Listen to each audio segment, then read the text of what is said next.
Welcome to the deep dive.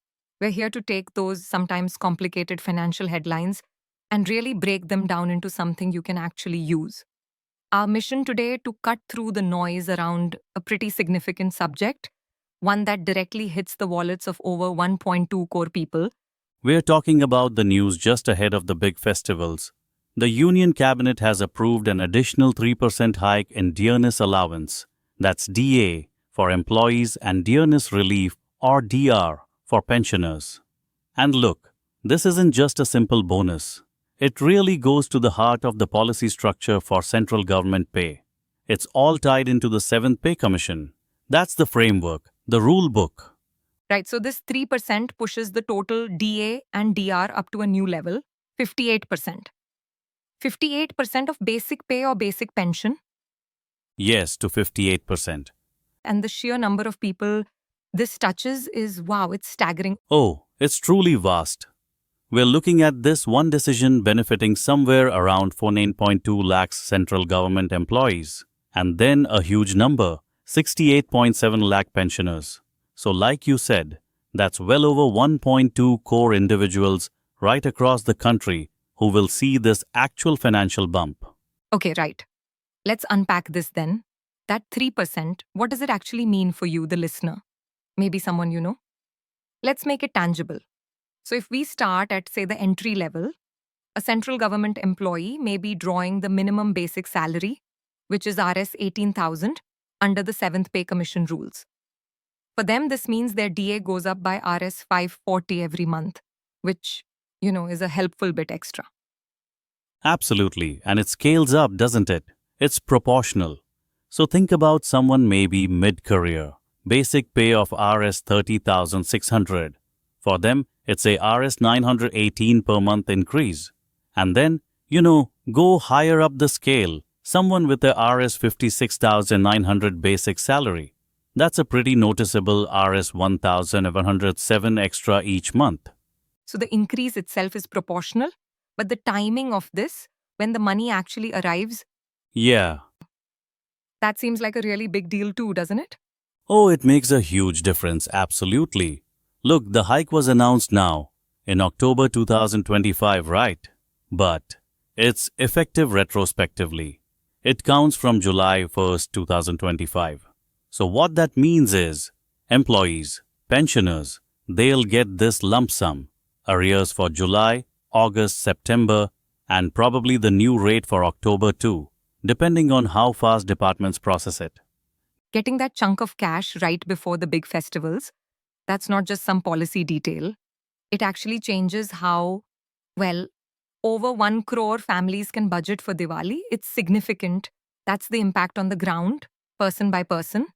But if we zoom out a bit, Yeah, it's a significant cost to the Comptroller and Auditor General, the government.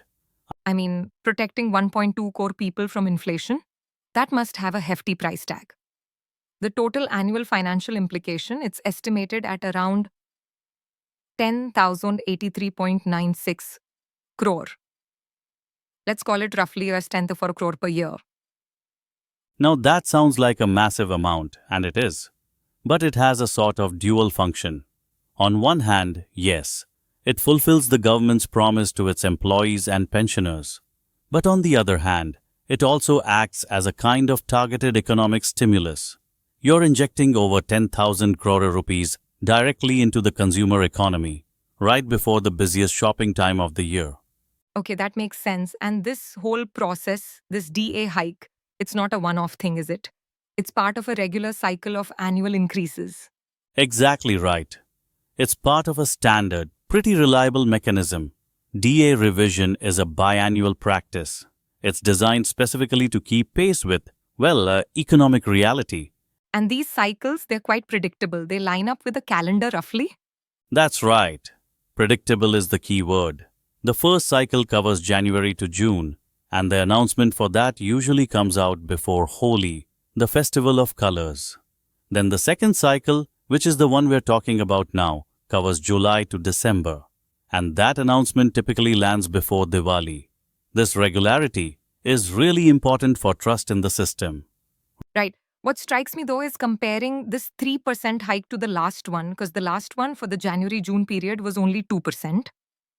People noted it was the smallest hike in percentage terms in like 6 years. Now it's back up to 3%. What does that swing from 2% to 3% tell us? Does it signal something about inflation trends in the economy? Yeah, that comparison is actually quite revealing. You're right. The previous revision, the one that took DA from 53% to 55%, that was based on data showing a brief sort of temporary softening in the inflation index, the CPI IWQ, during that specific period. That's why it was a 6-year low.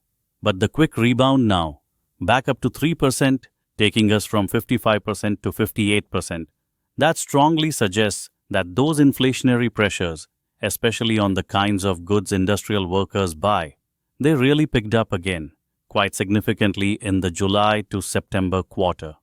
So this 3% hike, it pretty much confirms that, yeah, persistent real cost of living increases are still the main story.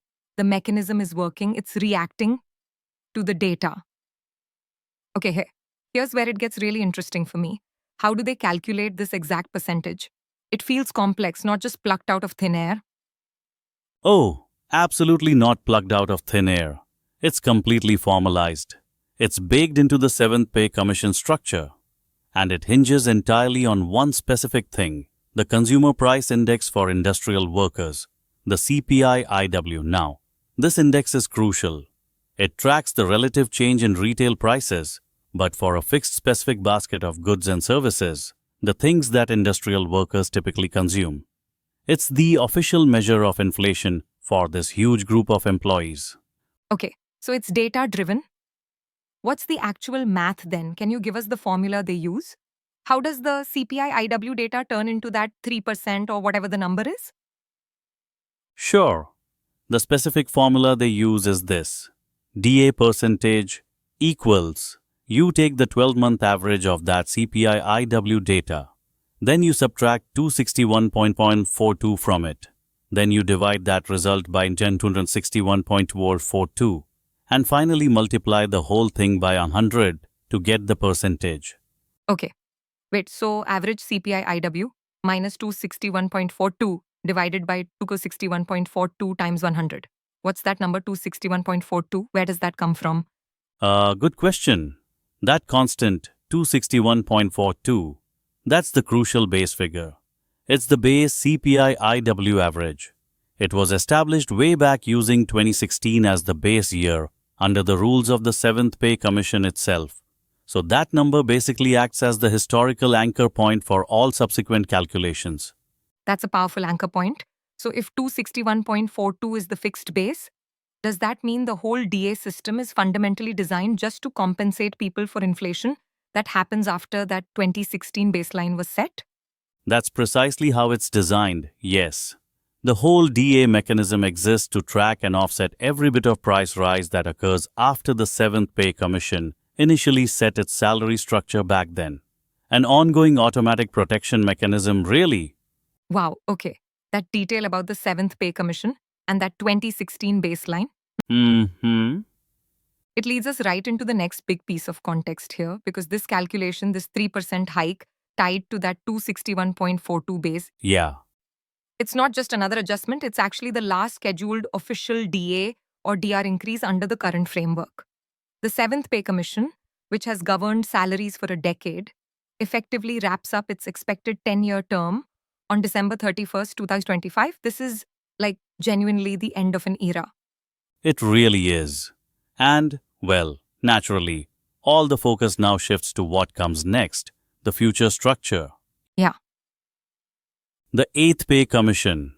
Now, the government did announce that the 8th Pay Commission would be formed back in January 2025. But honestly, the progress since then, it's been slow.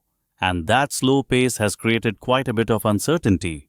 Uncertainty mainly around the timeline, I guess, because we're still waiting for the key operational details. Exactly. But the government still hasn't officially laid out the terms of reference or TOR. That's the document that basically sets the committee's mandate, its scope, what it's supposed to look at.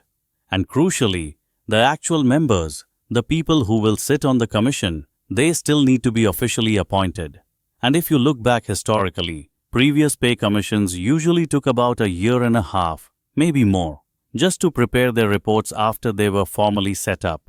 Right. So, okay, if it was announced in January 25, but the tour government members aren't even set yet, and then it takes maybe 18 months after that, we're looking at implementation of the 8th Pay Commission being unlikely before what, late 2026, maybe even early 2027?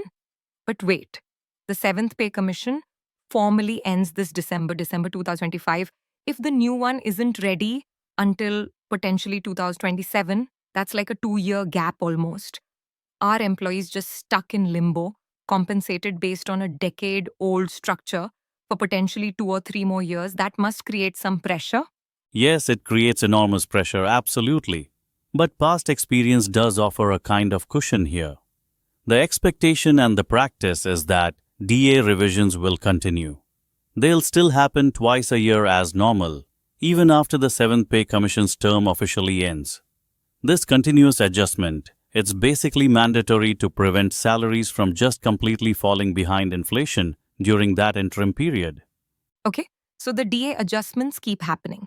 But what happens when the 8th Commission finally arrives? Let's say it's 2027. What happens to all that accumulated DA? Right. When the 8th Pay Commission's recommendations are eventually implemented, all the dearness allowance that has built up by then, whatever percentage it reaches, it gets merged or sort of absorbed into the new basic pay structure set by that 8th Commission. That's why everyone, analysts, employee groups, they watch these interim DA figures so closely. It sets the stage for the eventual merger.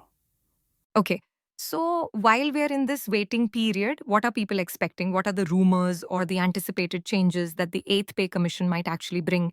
What are employee groups pushing for to really overhaul that decade old structure? Well, the expectations are huge. Definitely, even though, as we said, the official tour isn't out. But one key prediction, something circulating very widely among employee groups and analysts, is the adoption of a pretty significant fitment factor, maybe around 1.8. Okay, just quickly for the listener, the fitment factor, that's basically the multiplier, right? Take the old basic pay and multiply it by the fitment factor, and that gives you the new basic pay in the new system. That's exactly it. It's the core multiplier that scales up the entire pay structure.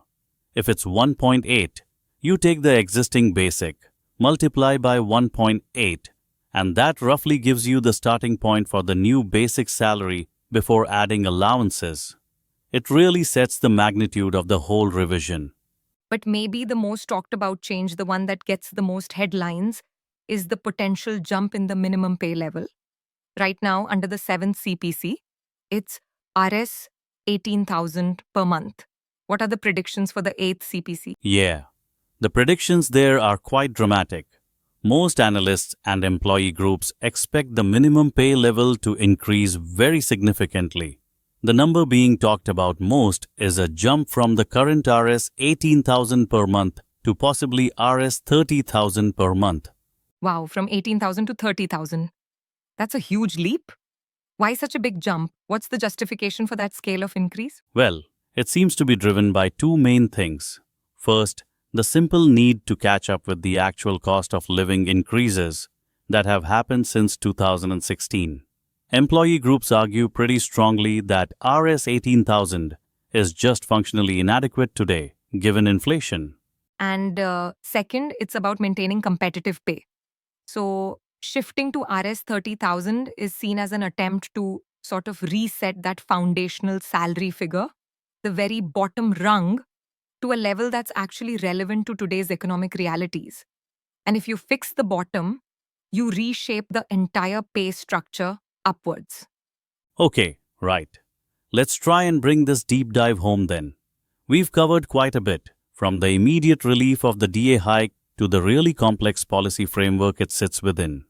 We've seen the jump to 58% DA, which gives that immediate and frankly necessary financial relief against rising costs for millions. And we now understand the mechanics behind it. that CPI IW formula anchored to that 2016 baseline? Yeah. And if we connect it all back to the bigger picture, this 3% hike, it's more than just an expense line for the government. It's really the final formal inflation adjustment under this current 7th pay commission structure until the 8th commission sits in 1 or 2 years' time. And that summary brings us to our final provocative thought for you to mull over. We know the 7th Pay Commission formally ends in December 2025, but the 8th Pay Commission's implementation looks like it won't actually happen until 2026, 2027. So given that long delay, you have to wonder how will the existing method of offsetting inflation with biannual DR adjustments sustain the workforce and pensioners before 8th Pay Commission arrive on the scene? Something to think about. Thanks to our listeners. Please share, comment, and subscribe so we can carry on providing you with first-class podcasts.